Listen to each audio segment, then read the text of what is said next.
রানীশংকৈলের বনকালী মন্দিরে ভাঙচুর, শিব প্রতিমা ক্ষতিগ্রস্ত। ঠাকুরগাঁওয়ের প্রতিনিধি হাসিনুজ্জামান মিন্টু।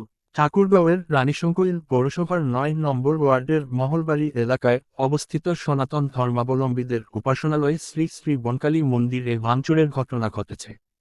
এ ঘটনায় স্থানীয়দের মধ্যে উদ্বেগ ও ক্ষোভের সৃষ্টি হয়েছে। স্থানীয়দের ভাষ্য অনুযায়ী, প্রতিদিনের মতোই সন্ধ্যায় মন্দিরে পূজা অর্চনা ও প্রদীপ প্রজ্বলন শেষে ভক্তরা নিজ নিজ বাড়িতে ফিরে যান।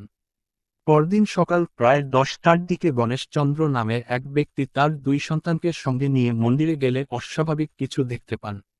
মন্দিরের বাঁশের তৈরি দরজা খোলা ছিল এবং ভেতরে প্রবেশ করে দেখা যায় 4টি প্রতিমার মধ্যে শিব ভোলানাথের প্রতিমার পেটের অংশ ভাঙা।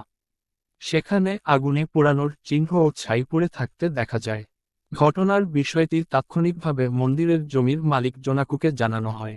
তবে অভিযোগ রয়েছে, বিষয়টি জানার পরও তিনি তাৎক্ষণিক কোনো ব্যবস্থা না নিয়ে ব্যক্তিগত কাজে দিনাজপুরে চলে যান।